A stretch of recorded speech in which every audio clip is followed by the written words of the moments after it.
Welcome to this explainer. Today, we're demystifying the path to a cybersecurity career by showing you how to build a powerful, incredibly inexpensive home lab. If you've been wondering how to actually get hands-on with hacking and network defense without breaking the bank or, accidentally destroying your personal computer, you are in exactly the right place.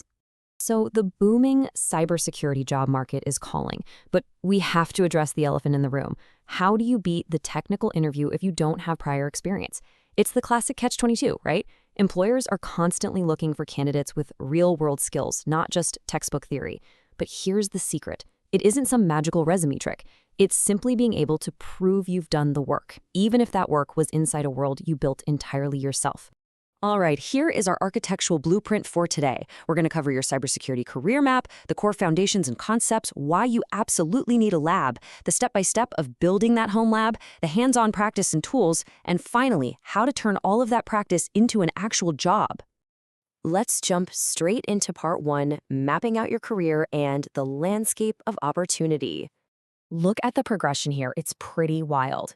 You can see the clear stepping stones starting from an entry-level analyst position, averaging around $50,000 to $80,000, and scaling all the way up to a highly lucrative Chief Information Security Officer role at $250,000, or honestly, even more. It's a massive ecosystem, covering everything from network security to incident response, digital forensics, and cloud architecture. But listen, no matter where you eventually end up on this chart, your journey has to start with a solid foundation. Which brings us nicely to Section 2. Laying the groundwork and core foundations. Before we touch a single piece of hardware or software, we have to talk about the absolute bedrock of all this practical work, the CIA triad. That's confidentiality, integrity, and availability. These 3 principles literally guide every single effort to protect systems and data. Think about it. You simply have to understand how a system is protected, how authentication works, and how to assess risk before you can learn how attackers break in. Making that mental shift from an everyday user to a critical defender is exactly what sets the professionals apart. Okay, Section 3, let's talk about your ultimate weapon, the home lab. You see these massive, crazy complex setups on Reddit and think you need to copy them. Don't. Copying a massive lab setup is basically like buying a giant Lego spaceship, looking at the box art, and just gluing the outside together without knowing how the frame works. You end up with all these confusing leftover pieces, VMs and networks that don't connect to any clear skill. What you actually want is a small, focused lab, just a few machines snapping together perfectly, so you intimately understand every single brick. It gives you a totally safe sandbox to run exploits, misconfigure firewalls, and break things on purpose, all without taking down your own real home network. All right, let's get into the fun stuff. Section 4, the blueprint for actually building this environment. I want to be super clear here. You absolutely do not need thousands of dollars in fancy rack gear. Look at this breakdown. A basic laptop you already own, as long as it has around 16 gigs of RAM, can get you started for literally $0. If you want a little more breathing room, throwing $100 to $250 at a RAM or SSD upgrade for an old PC works wonders. And even if you're ready to invest in a dedicated, refurbished mini PC with 32 to 64 gigs of RAM, you're maxing out at around $500. Remember, strategy beats specs every single time. So how do we lay the base plate? First things first, you've got to dive into your computer's BIOS or UEFI and turn on hardware virtualization. That'll be listed as Intel VTX or AMD V. If you skip this, your virtual machines will just flat out refuse to start. Next up, clear out about 200 to 300 gigabytes of fast SSD storage so your new machines have room to breathe. Finally, download and install a free desktop hypervisor. Oracle VirtualBox is pretty much perfect for this. Now, we populate our lab with a core cast of virtual machines. I like to think of them as actors in a play. You need your attacker, that's going to be Kali Linux. Then you need a victim, right? That's Metasploitable 2, which is intentionally full of holes. Add in a standard user endpoint running a Windows evaluation copy, and you've got a network. Oh, and if your host machine has enough RAM to spare, dropping in an optional Blue Team Defender VM like Security Onion is a fantastic way to watch your own network traffic. Now, this is absolutely crucial. You have to keep the mess on the playmat. We do this by setting up a host-only network, usually something like VBoxNet 0 on the 192.168.56.1 subnet inside VirtualBox.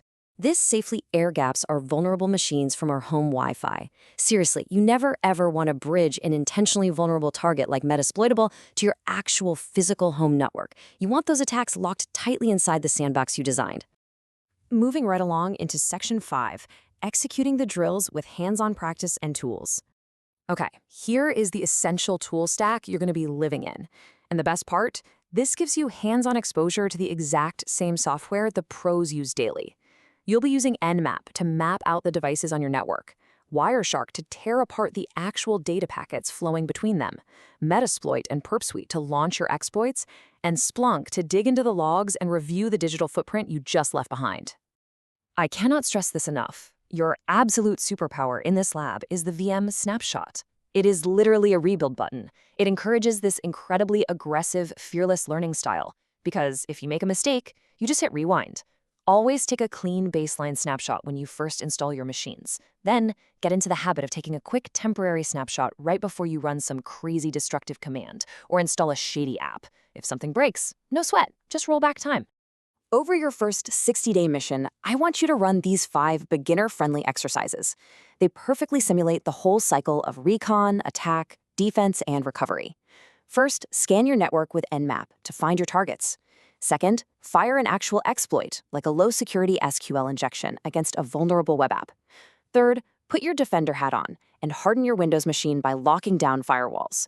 Fourth, check your logs to see what your attack looked like from the other side. And finally, intentionally destroy a system configuration just so you can practice snapping it back with that rebuild button. All right, the final stretch, Section 6, leveling up and turning all this practice into a real paying job. When you finally get to the technical interview, how do you prove your skills? You tell the story of your lab. Don't just list a bunch of software like Wireshark or Nmap on your resume. Use GitHub to show off your network diagrams.